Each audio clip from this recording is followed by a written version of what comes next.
YouTube. We're going to let some folks into our Zoom audience as well. Hey, everyone, jumping in here on Zoom. Welcome, everyone, jumping in on Zoom. Good to have you here once again. Appreciate you showing up and hanging out with us as we look forward to the developments of spring and summertime coming very soon here. Yes. I'm in New York City today. It was cold and rainy the past couple of days, and it's actually nice and sunny right now. The warmth is is creeping around the corner. I'll explain the show here momentarily. For those of you who it's your first time, you're just getting your bearings. And we'll introduce our guest for today. We spent about an hour and we had some fun talking about music and pianos and all that good stuff. So let me intro. This is Piano Tech Radio. I want to welcome you here. We gather every Saturday to meet with and learn from the most fascinating and knowledgeable folks in the piano world. Could be a manufacturer, a rebuilder, a musician, a maker of other instruments, or a player of other instruments. And of course, we're always welcoming piano techs to our community.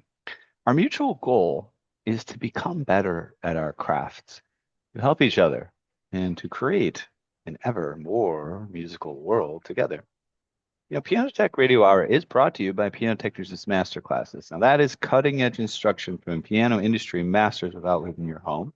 You can find out more at pianotechniciansmasterclass.com. You can subscribe to Radio Hour as well for just 16 bucks a month. You get direct access to each week's private Zoom call, as well as all the archival recordings of over 200 episodes in the member area. You can join using the link bit.ly/joinptrh, bit.ly/joinptrh. We have a podcast audio only version of the show, popular globally. We've reached top 100, top 10, even number one status in various locales in the performing arts category on iTunes. And we have a blog that highlights some of our key concepts from the member area of the master classes. We've got socials, LinkedIn, Instagram, Facebook, and Twitter, and our email list, which you can sign up for at pianotechniciansmasterclass.com. Just your name and email, and you can stay up to date on the latest. In addition to that, I would love to intro today's guest. Today's guest is, do you like to say Scarlett or Scarlett? It's Scarlett. Scarlett, okay. It's kind of Yeah. spelled like Scarlett. I know the extra E throws everybody off. Scarlette Kerr. She's the founder of Music at 906 and holds a Master of Music from Salem College, where she studied injury preventative piano technique. Her teaching is shaped by music learning theory and a commitment to experiential, student-centered learning. She is a nationally certified teacher of music and remains active in her local music community as both a performer and educator, sharing her work through teaching, webinars, and collaborations. Scarlett, welcome to Piano Tech Radio Hour. Thank you for having me, Ethan. I'm so excited to be here today. Mm-hmm. Absolutely. And one thing we can do straight off the bat is kind of admire your little musical workspace you have Oh, here. thanks. You've got a I lovely can grand rotate piano. here. What's that? Yeah, here's my other side here, and then I'm sitting in front of a second piano here. Oh, look at that. Yeah, it's a hybrid piano. The first piano I bought out of college, and so it's served me great. And then I got this soon after I started my studio. So yeah, I'm working out of the basement of my home, and I love Very it. nice. Yeah, it's got a nice vibe. It's got a learning. And what about what's on the shelves there? Are these all learning books? Is it They're all, yeah, piano books, uh, textbooks, other like my own personal like development shelf of books I've read to okay? help me be a better teacher. And we love how that keyboard is just relegated to the bottom shelf over I there. know. We've got the focus is on the acoustic pianos. Right, yes. And then whenever I have group lessons, sometimes I'll send somebody over here and it just stays there and I think they find some joy of untraditionally sitting on the floor and just jamming over Oh, here. So yeah, yeah, that's kind it of a comes in fun handy. setup. It was Yeah, I a like that. happenstance. Wonderful. One of the things I like to do at the beginning is go take a walk down memory lane with you Sure. from your own early musical experiences. How did you get started in music and piano? And how did you come to know what's the story behind becoming a professional, taking that path? Yeah, I started piano when I was 4 years old, and it was not my choice. It was my parents uh, putting me into music classes because they didn't have a chance to growing up, so they wanted that for their own kids. And so I started when I was 4. I hated practicing. I think like any other 4 or 5 year old who's being told what to do, I just really resisted it. But I would go and play a little bit at a time. But it really wasn't until I was around 7 or 8 years old that I really got into it. We made a cross-country move when I was 7, and I didn't have a piano for about 8 or 9 months. And I think that distance makes the heart grow fonder for some reason, and something clicked. And I would come home when we got our piano back from across the country. I remember going to music class and hearing the songs we would sing in music class and going home and plunking it out in the piano and realizing like, oh, that's kind of cool that I can do this. Hmm. Go back and show my music teacher at school, like I figured it out on the piano. And so eventually I asked my parents to put me back into piano lessons and it kind of just went from there. Um, uh, a cool thing is that who I consider like my formative elementary middle school teacher, she actually was a piano technician, she and her husband. Um, Oh, they got their degrees from Shenandoah Conservatory back when they had a piano tech program back in great. the What was her name? Marcia Berg or Marcia Tooley, Marsha it was Burke. her maiden name. Marcia Okay. Berg. Yeah, I think they're both retired now. But she was such a formative figure in my music education. And so going to her, she exposed me to a lot of different genres, but I went the classical route. For some reason, I liked listening to classical music. And so I kind of grew up with that. I became really involved in my music programs in school. And so I would accompany the recorder club by the time I was in fourth and fifth grade. I accompanied my school choir when I was in middle school and high school. And my choir directors, my band directors, I played flute and band. I was really active in music altogether, and I just loved it. But piano was like the foundation behind all of that. Like I was good at flute because I was good at piano. I was good at singing because I had piano. I think it was just the piano was just everything.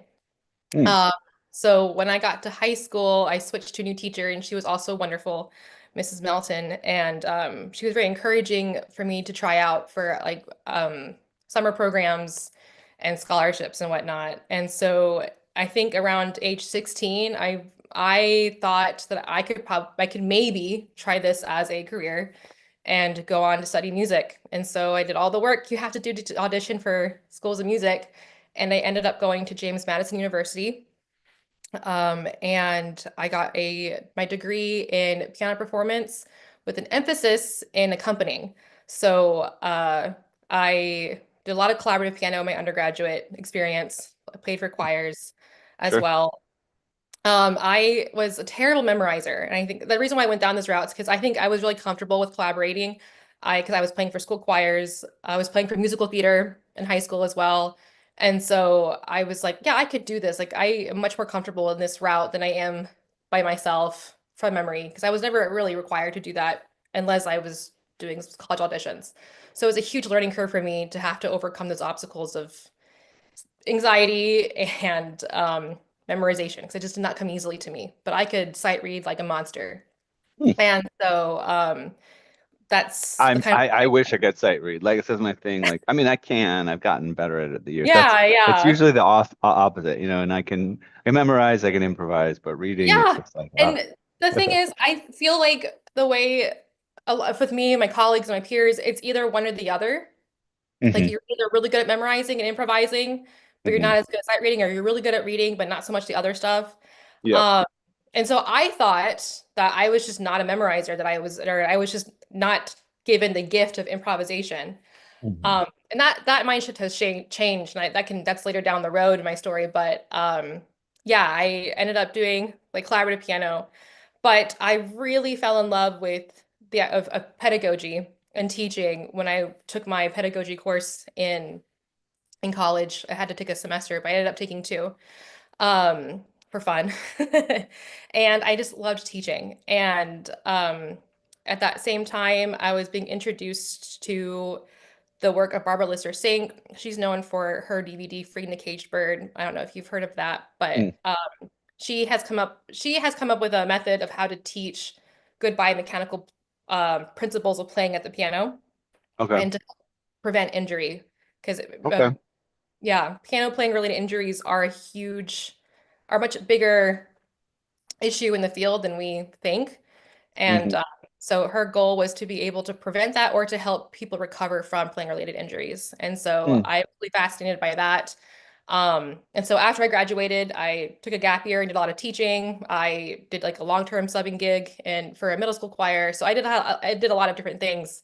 And then I ended up going to grad school at Salem College where I did my training with her and did that.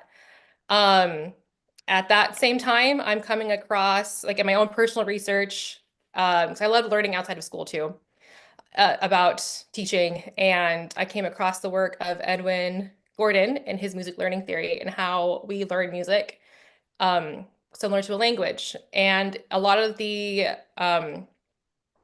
neuroscientific principles of learning and memory really coincided with what I was learning with Dr. Lister Sink and how to retrain the brain to learn a skill. And so that just kind of melded together and formed my master's experience and has kind of evolved into what I do with my students today, what I do Cool. today. But yeah, so Yeah. that's kind of like the short-ish history. Yeah. I went on to, I really enjoyed, I really didn't understand practicing until I would say even through a few years of university, right? I feel like Yes. I feel like it's getting better Yes. out there, but I when I look back at my development as a piano student, I it seems glaringly obvious that no teacher ever told me how to practice. They would say Right. practice, you know, Right. and it Right. better be better next time I see you. But you know, and then that's where I also got interested in neuroscience and and studied neuroscience as well. So Mhm. I love that overlap. It's very helpful too because you know It is. intuitively you you can start to you can intuitively understand how the brain is working as you play something and work through it and see the ways it works and the ways it Right. doesn't. Yeah. And it honestly makes life so much easier when you understand how to work with the brain. Because you grew up thinking that the more hours you put in, the better you're going to be, which and there's that whole 10,000 hour rule, but I think there's a difference between it's like quality versus quantity. And just because Absolutely. you're sitting in a practice room for 3, 4 hours at a time does not mean that you're getting yourself quality practice. If you're just Hmm. drilling the same thing over and over again without making any assessment and changes to what you're doing. Hmm. Um, and so I learned, yeah, I did not learn how to practice. Maybe not until grad school. Like I thought I had a semblance of practice when I got to undergrad, and that was a rude awakening. And my professor in college really helped me understand better how to better practice in undergrad, but it wasn't until grad school that I was giving the like psychological or the neuroscientific principles of why we do it this certain way for you to get the Hmm. best results. And I Hmm. think it was not until then that I really understood like how to practice. And that Hmm. what I was doing was not necessarily the best way to do it. Yeah. Have you read Molly Gabrian's book I about have it on my practicing? shelf, but I have not read it yet. But it's on Oh, my okay. on my to be read list. I've Well, heard really good things. we had her as a guest, and then we also had her do a master class where she kind of Oh, dove into amazing. we dove into the concepts in the book. So Oh, awesome. if you want a little tutorial, we can get you Yeah, in I'll on the check master that classes. out. Yeah, I've heard But amazing.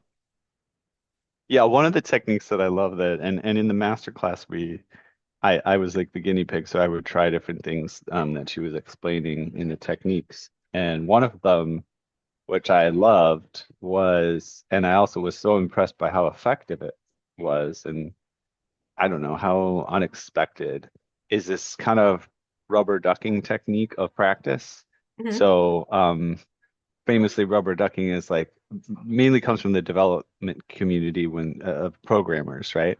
Where they're trying to solve a problem and they put a little rubber duck on their desk and they talk to it, and that somehow helps them work through the problem. So she cited research where they've actually done the research where you have like a little stuffed animal or a little third party personality and you talk to it about your practicing and you do, I think, three steps. One, you tell it what you're about to practice and what your goal is going to be, right? Okay. And then I think you either talk through or at least intentionally think through, okay, so now I'm doing that, right? Mhm. So like, oh, that third note on the measure, I always miss it. My finger isn't quite there or whatever. Mhm. That's what I'm going to make sure I hit that in time with the right dynamics. And then you do it. And then afterwards, you out loud again to the little stuffed animal, the rubber duck or whatever, you reflect. Oh, you know what? For some reason I tried it, but I still didn't get it. I thought I was focused. You know what? You just say it out loud and then you just Yeah. kind of repeat this process, but it's way different than just kind of sitting there. I'm practicing. You're Right. just kind of going over it. It's Right. way more productive when you do it. It forces Right. intentionality into the That reflection process. aspect of it is so important. Yes. Um, yeah, I wasn't really familiar as much with this learning methodology that you Mm. mentioned, the music learning theory. Can you tell us just like a little bit more about the origins and how you Yes, discovered it and stuff? I can try. It's Okay. um so Edwin Gordon was a musician, a bassist, who also had degrees in psychology. I think he has a doctorate in psychology. And I think he was really fascinated by the idea of how children specifically learn music. And the theory essentially is about how we learn. And if I can do it in a way that makes sense and hopefully correctly, I don't want to butcher it.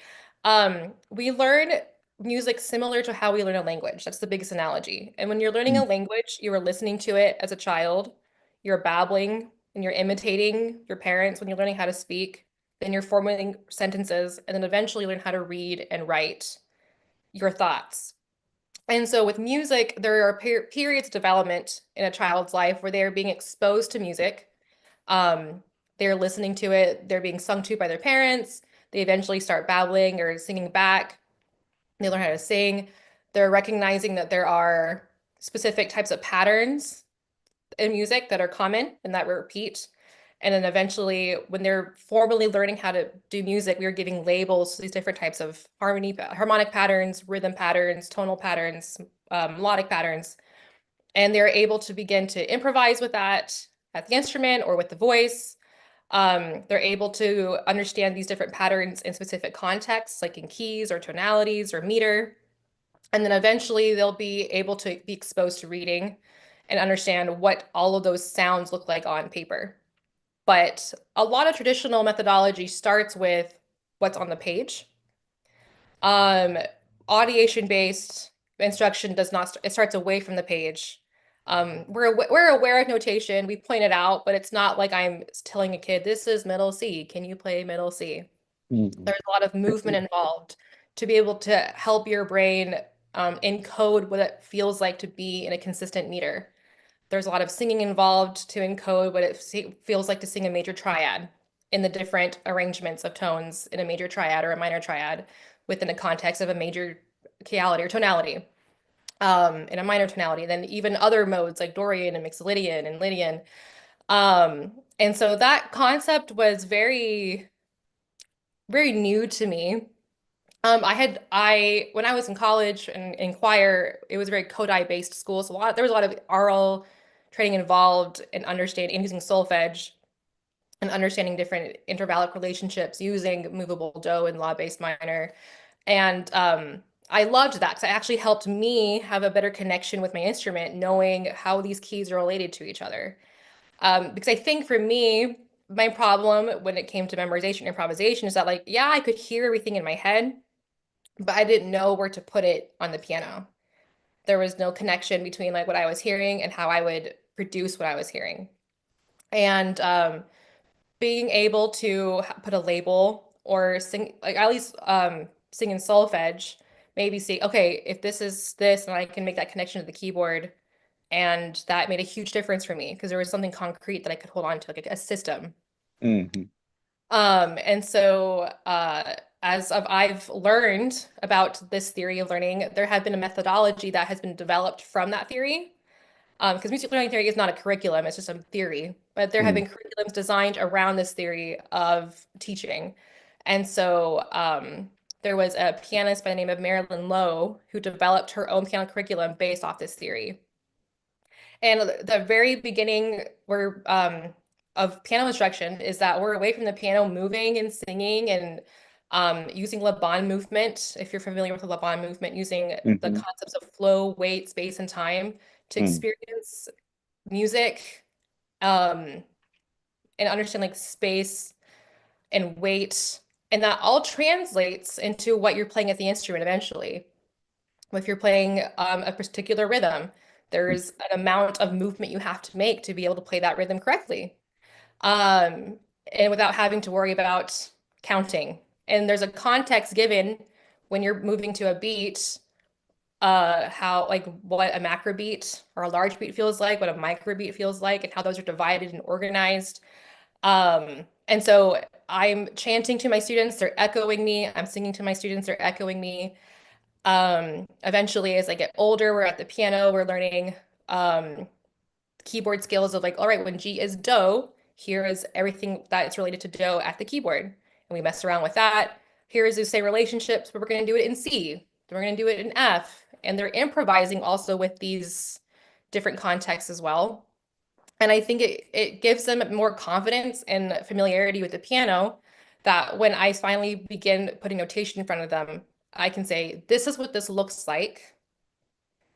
And they can make easier connections as opposed to me pointing out this is C, this is E, this is G, mhm. or this is a quarter note. We're going to count one, two, three, four. It's very, I think it's much more organic in how they're learning and they're making connections as they go. And they ask amazing questions about like, what does that mean in the page? Oh, okay, so that means that this will mean this. I'm like, yes. And so it's just, it had completely transformed how I taught Mm, and how I think about music. And it made me a better musician too, because I feel like I'm much more comfortable with the idea of improvisation.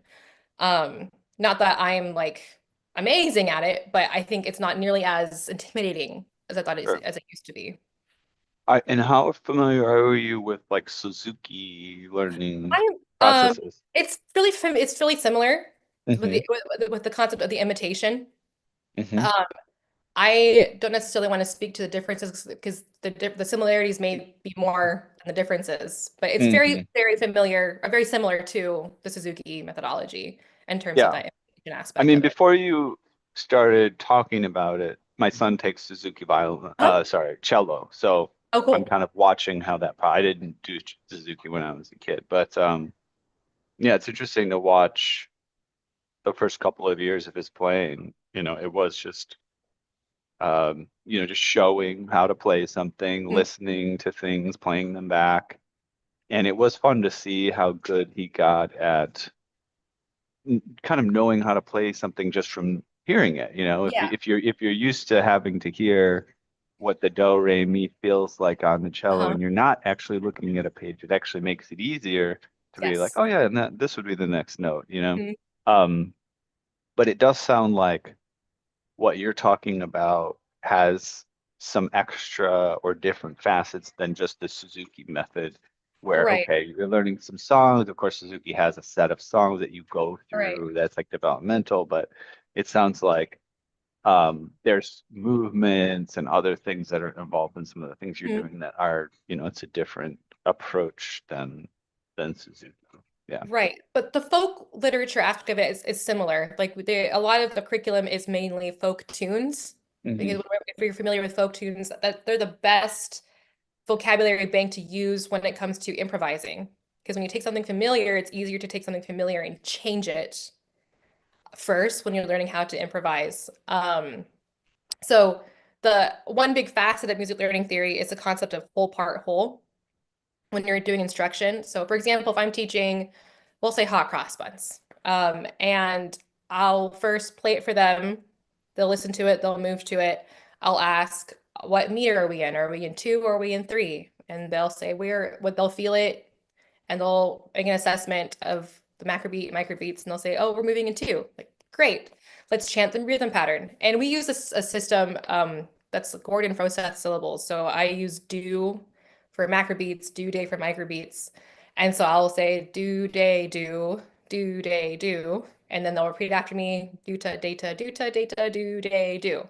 Great. Can you play that at the piano in one key? And they'll play it in one key. So at that point, they're experiencing it in their bodies after having chanted it. Can you make up your own little idea using any keys you want using those rhythm patterns? And so Mm, they do. And then I'll show them the piece, and then we'll talk about the melodic patterns like mi, re, do, and they'll sing it back. Can we find out the piano? If this is do, here's mi, re, do. Can you play it all over the piano? Can you make something out of that idea, mi, re, do, or play it in different orders and in do, re, mi, and they'll do that at the piano. And so then I'll show them how it works. They'll be able to play it. And then we can say, can we play it when C is do or when G is do? And they can easily do that. Can we make up a new counter melody? Can you add an accompaniment, like an easy one, depending on the leveling? Um, can we change it to minor? What would it sound like if we were playing it in minor? And so they do that. And it's a lot of fun. Um, this last fall, we did I had like a blues themed recital. And so what I had the older student, more experienced students do is take a folk tune like Hot Cross Buns and we bluesified it. We kind of put it into like a AAB type of format. And we put it in the context of a blues scale. And like, what would it sound like if we were to play Hot Cross Buns in a bluesified manner? And that was a lot of fun for them because they understood how to play hot cross buns, and it's easy to manipulate something that you're familiar with. And then they can start incorporating their own improvisation or their own patterns or their own ideas after that.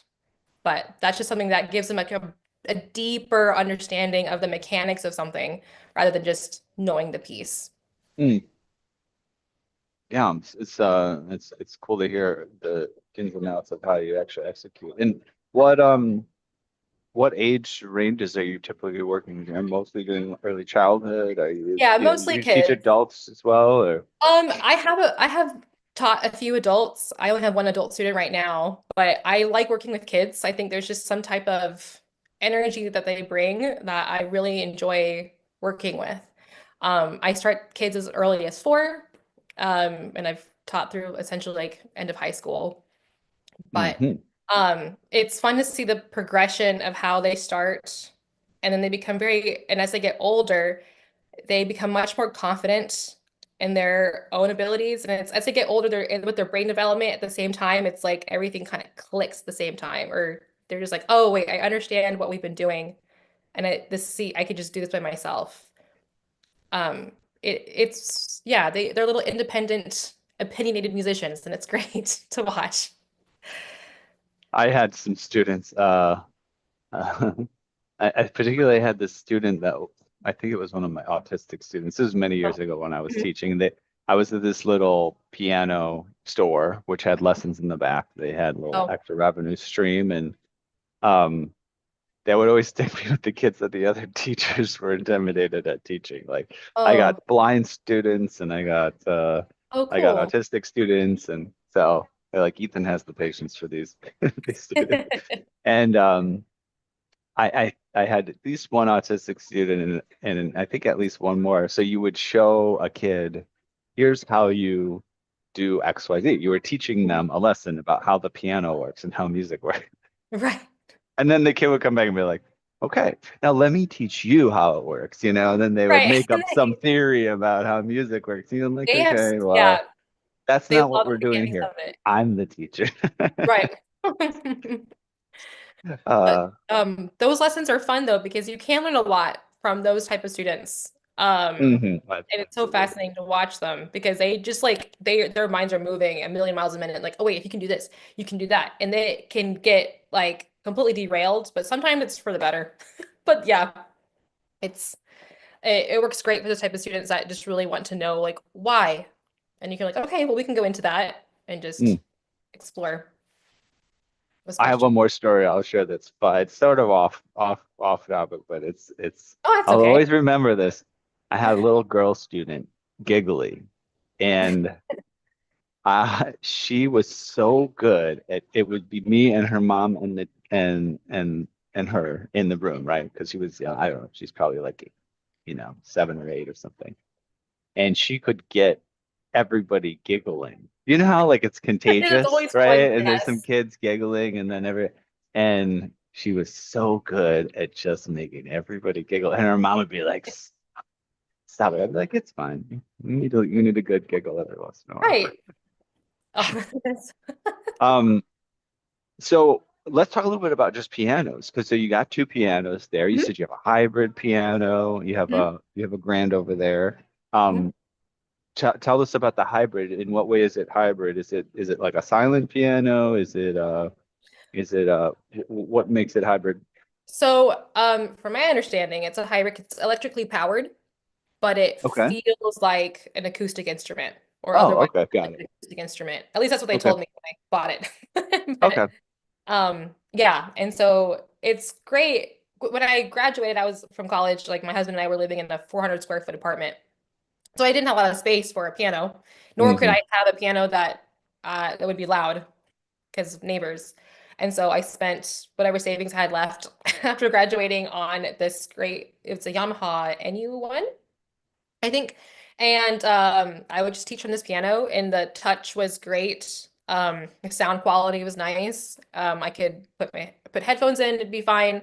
Mm. Um, and so I like, and it's easy to move. So when we moved to North Carolina, where we are now, it was not hard to pack up, right? Okay. We pick it And up, it move. doesn't need tuning. No, it doesn't need Okay. tuning. Okay. This one absolutely does, but this one There's did a not. certain type that I've tuned. Well, they call it a maybe it's not called a hybrid. I mean, they probably have very specific names. I was thinking also transacoustic. Have you ever heard of those? Oh no.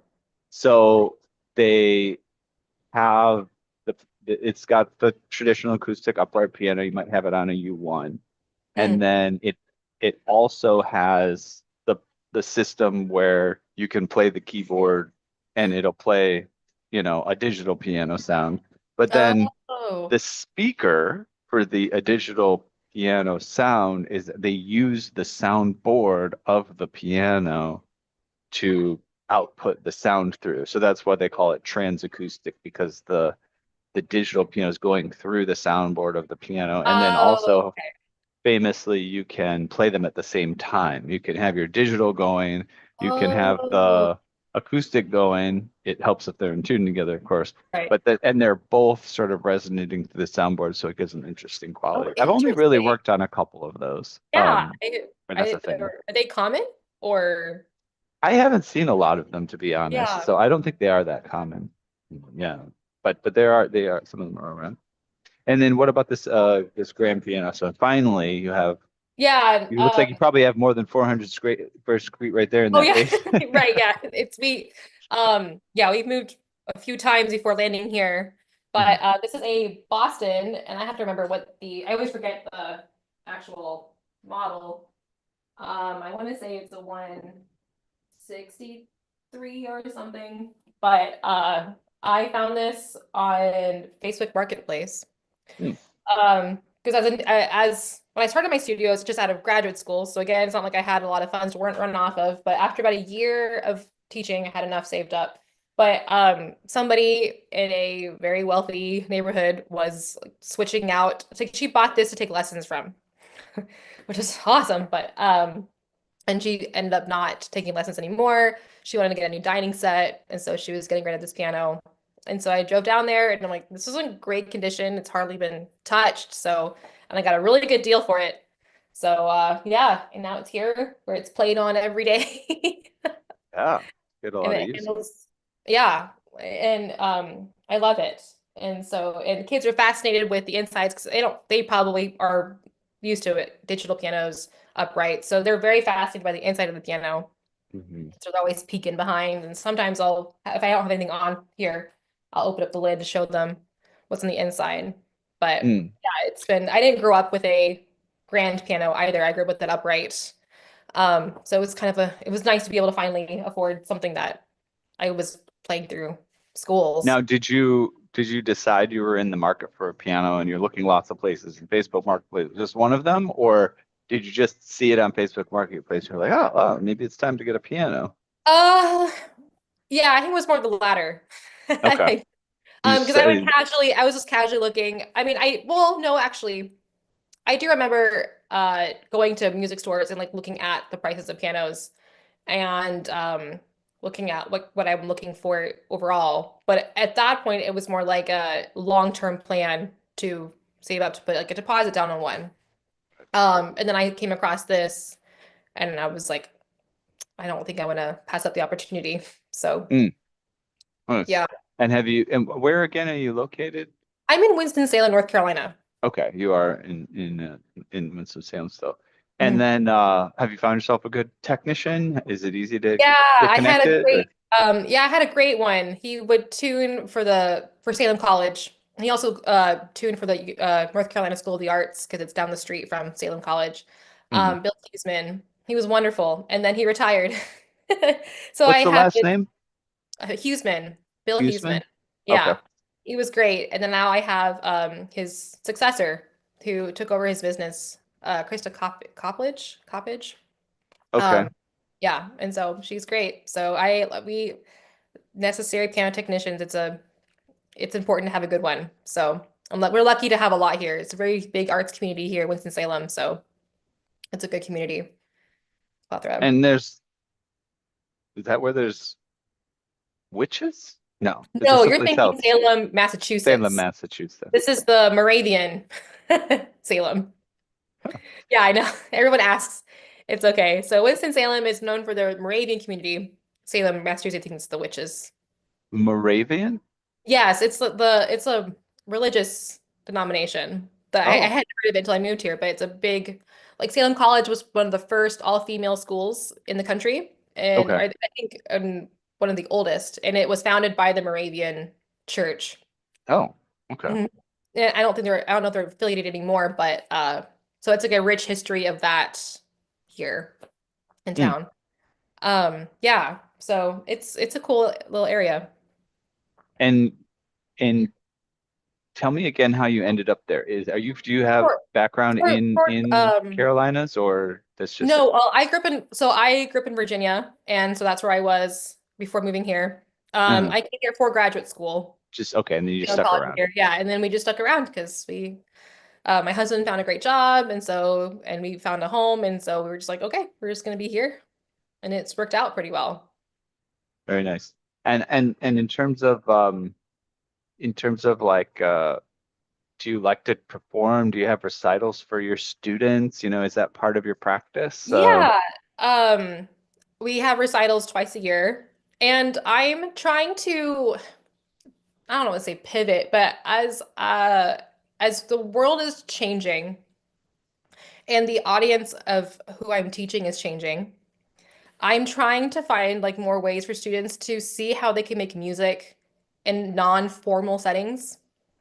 Mhm. Because if I want my students to be lifelong musicians, I think about adults who play piano who are not professionals, and I'm like unless they're taking lessons, they may not be performing in front of an audience like in a formal studio recital. They might be in a band or they might play for choir, play for church. And so while I do have traditional studio recitals, I'm trying to like start thinking about what can I do for my students to make them feel that they can do this outside of a formal Mm. piano lesson setting. Oh So, yeah. uh, so we are going to a retirement community for our end of year recital and playing for a memory care unit. This will be our second time doing this, or third. Mm. Yeah. Um, and so, because you can still play for other people, but Hmm. it doesn't necessarily have to be like a stage, lights, Hmm. audience situation. It can be just in a memory care unit or Hmm. any other type of community. And then there was the blues and jazz recital we did this past fall, where I had my students play their blues pieces with a band. So my really good friends were on bass and drums, and one of my students' parents played guitar. And I asked parents who were musicians, so who played instruments, if they were interested in playing with their kid to join. And so, of course, there was very little time for rehearsal, so we're all just kind of putting it together in the moment. Like the kids prepared as best they could, and then my friends joined in at the performance. But I wanted to get to show them like you can do this with your friends or your family. Um, at any time, anywhere. We Mm. were in a park and it was cool to have it at a park, and I was at a very casual setting. And they had a lot of fun, and the parents loved it because they were like, we never had to do this when we were in piano lessons. And so it was cool that this is Right. something a little bit different. So I'm trying to think of ways that like and I can still continue to do the traditional way. I have no issues with that. I think it's also a good setting for kids because it's a learning experience for them and a growing experience for them. But I also Mm, want to give them opportunities to be able to say like to themselves, oh, I could do this after I'm out of high school, or if I decide not to go to be, to university for music. yeah. Because the reality is that I'm probably not going to teach a lot of kids that are going to go on to do this professionally, which is Hmm. fine. But I still want music to be prevalent in their lives. Hmm. Yeah, you're making me think of the fact that for some reason, when I was growing up and taking lessons, all the way through high school, no teacher. Now, I only had like a handful of different teachers, two or three, but Mhm. none of the teachers had me do recitals. And Wow. so my first performance experiences were just kind of like in a band in high school, right, as the Yeah. keyboard player. And looking back, it was kind of like nerve-wracking and confusing. What is it like? Yeah. Even when I got to college and be performing in front of people, I got used to it. But I always thought, wow, if I could have just done recitals when a kid, I had just like a much stronger foundation, your confidence in Right. front of people. I watched my 8-year-old, ever since he did his first recital, like he won't, if you ask him to play at like Christmas time, oh, playing for your aunts and uncles at Christmas, he's like, no, no, no, no, I don't want to. But Oh, when it's time for the recital, he just walks right up you're there ready. and he plays and he thinks nothing of it. And for some reason, it's that setting that he almost likes it, right? He likes to Right. be in the formal setting in front of people. Right. But yeah, you never get that experience. It's good for any kid, to be honest. I mean, Yeah. even if you're just taking a few lessons, these opportunities get in front of people. They say Absolutely. they say more people are afraid to be giving the eulogy at a funeral than to be in the casket. Oh, Because that's yeah, it's just like fair. public speaking is like one of our biggest fears of being in front of people. Yeah, for sure. And growing up too, that I think about it, my teachers never did. Well, my elementary school teacher didn't really do recitals either, like formally. Not that I think about it. We did. She would take me to like, a neighbor's house, and we would play for the neighbor. And I was getting my performance experience accompanying for the school choir or doing other Hmm. music groups Right. where, but there were very little like times where I was by myself, which I think is probably why I was more Yes. comfortable in that collaborative setting. So I Yes. was really used to playing with other people. And so when I Yes. had to go to college and play by myself, that was such a rude awakening because I hated Mm. it. And I was, oh man, I was so stressed every time I had to play by myself from memory. And so yeah, playing with other people is so enjoyable. But I think it would have been good if I had those experiences to play by myself for an audience. That happened a couple of times, but I think less than probably what my students are going to be getting by playing in front of an audience at least twice a year. Yeah. Yeah, the Um, solo aspect that does very yeah, much for me as well. It's like, yes, I got to play in a band, but when yeah, it came time to just be, okay, it's just me, whether it was jazz or classical or whatever. yeah. Like I remember doing an audition. When I decided I want to go to audition for music schools. Just even doing my auditions for music schools, like doing solo classical, but those Mhm. were my first like Yeah, recital. Like, I had no idea what to do. exactly. Same. It's a pretty much. So I think it's good to have a balance of both because music is fun when you're making it with other people, but it's also a really good personal growth experience to go on a stage and share and to go through all the psychological processes of recovering from mistakes, recovering mentally from any stress that you have to go through because it is a stressful experience. Like I'm not gonna lie, and I tell my students it's very normal to feel nervous, and it's okay if you make a mistake. It's important. It's just important you keep going and that you are like, recover from it well up here too. But those are formative experiences that make kids be able to grow in their character. I don't think I would be as good at public speaking. So I did a lot of public speaking in high school on the forensics team. and I did a lot of public speaking. I do presentations a lot now as a teacher for conferences and whatnot. Um, I think piano is was a huge part of that because Yeah. I feel like it's easier to talk in front of people, honestly, than it is to perform in front of people. So if you can Mm, perform in front of somebody, you can absolutely talk in front of somebody. mm. Actually, I've heard the opposite sometimes. I know, People, and I I can have play in friends front who of you, are the but I can't complete talk. opposite. So, but I think those they're just it's the synergy between the two that that's just still good for human development. So we're gonna wrap up here pretty soon, and I just love to hear. Is there any like last minute things you wanted to talk about, or some words of wisdom to Um, share, some links to oh, send people to, or well, I forgot to mention that in college I did take a piano technology class. One oh, that's semester. cool. They offered that as part of the curriculum, and so I got to take piano technology from a former tone meister from Steinway, Hmm. Terry Walsh. Uh, Okay. yeah, it was a fun class. A lot of it was us listening to his experiences working in New York City, Okay. um, tuning for famous people. Mm-hmm. But he was such a great guy, and he was very passionate about what he did. And I remember I had my notes still about partials or whatnot, but I don't think I could Mm. tune a piano confidently to save my life. But Mm. yeah, it was a really, and then we got to take a field trip to the Steinway factory my senior year, thanks to his connections. And we got a personal Oh, tour from the president or whoever was top guy in there at the factory. It's like a big like class trip essentially. Um, so piano technicians have been very formative actually in my life. Like I'm very appreciative for them. I know they do. cool. But yeah, otherwise, I mean, my I have an Instagram, but I'm terrible at maintaining like at posting regularly. Is I'm so wrapped up in like doing the work that I forget to like share the work. I Sure. could always think It's about hard. that. But my Instagram, if anyone's interested, would be music at 906.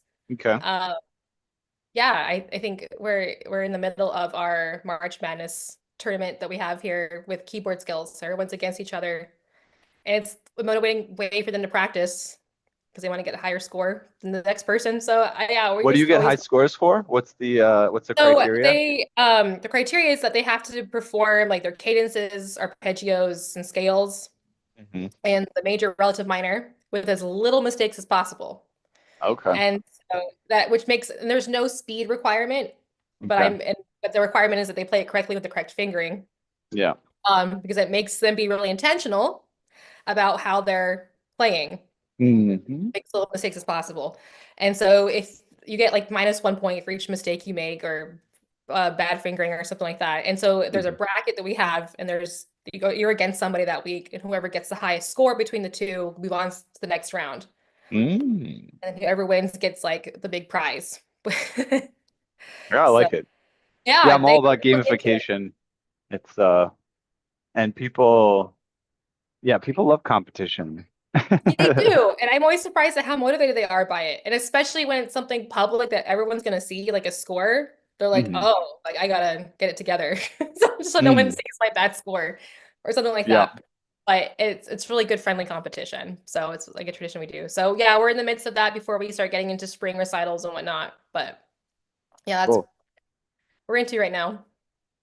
Yeah, you're making me think I don't I'm not qu- I don't know if I'm quite ready to share about it, but I guess I'll do it real quick. Um, I'm building a an app where you can learn how to tune by ear, piano by ear, Ooh. and it's gamified. So you have like you got your little keyboard here, Well, that's and cool. and you can listen, and then you could make the notes sharp or flat. It walks you through like a temperament sequence. Oh wow. And if you get a correct answer, you get a little celebration. If you get an incorrect, you get a point, off. And then there's gonna be like a leaderboard here. Well, there you So go. it's gonna See, time you, it's exactly. gonna time you. If you can get it done quickly with the least mistakes, you get higher on the leaderboard. Oh, that's And awesome. but yeah, it's Yeah. Take advantage of the dopamine hits. That's really what keeps it you going, right? gotta do it. Modify it. Did you ever try Duolingo? No. I mean, maybe like for a week. Being, My yeah, son's stuff my like that. son's I can't doing stay it, with it and for it's long. great. It's great to like see how they do gamification. basically. Yes. Yeah, Because they yeah. do like little leaderboards. But what's interesting, I met a guy who was actually high up um in gaming, like Huh? mobile games and stuff like Wow, that. yeah. And he was saying that one of the holy grails of the moment is matching when you have these multiplayer games that are global, Huh? matching and you have two people versus one another, matching their skill levels is Mm, actually algorithmically, if you can do it well, then it's good, right? It's a good thing to be yeah, able to do, and it's not easy to do. And the trick is when you're gamifying things or where you're playing a game, if it's too hard, if you're matched with somebody who's too much better than you, too many times you give up right. because, it just What's seems the point? pointless. Yeah, But the opposite is also pointless. If you're correct. matched with somebody who's worse than you and it's too easy, you're like, I'm done with this game. I figured out Yeah, how to do it. So the secret is like putting folks together where there's enough of a questionable outcome, right? That right. both people are enjoying the competition between the things.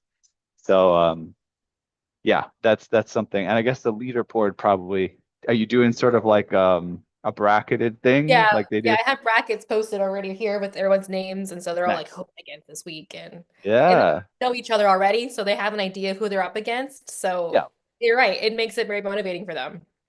Yeah, but it has that natural progression, right? Because of course, by the Right, time you get to the end of the bracket, of course, you're with somebody who was performing highly, right? But right, on the yeah, earlier stages, it's up to anybody's, whether you right, get a good exactly. match or not. Yeah. Cool. I love that. Um, well, thanks very much for joining. Any other last No, minute I think stuff or? that's pretty much it. Yeah, I mean, I could go forever about other stuff, but it's only so Mhm. much time. Okay, yeah, wonderful. Well, I'll do our little outro, and then of course when we sign off, just sign back on the Zoom real quick, and you and I'll do a quick wrap up. But Sounds good. yeah, I'll walk us off. It has been another fun-filled musical journey here at Piano Tech Radio Hour, and of course, thank you to our lovely guest Scarlette Kerr for joining us, as well as our live participants today. As always, we're brought to you by Piano Technicians and Master Classes, cutting edge instruction from piano industry masters without leaving your home. For those of you that joined us today by signing up for this session individually, you can make your life more convenient. Subscribe to PTRH. That's $16 a month. Get the recording of today's session in our member area, as well as automatic registration for each week's news session. Sign up at bit.ly/join PTRH. That's bit.ly/join PTRH. Don't forget about the podcast, the Substack blog, the socials, LinkedIn, Instagram, Facebook, Twitter, and the email list that you can sign up for at our website. And that'll be it for today. We'll see you all again next week. And in the meantime, have a great week. All right, bye-bye.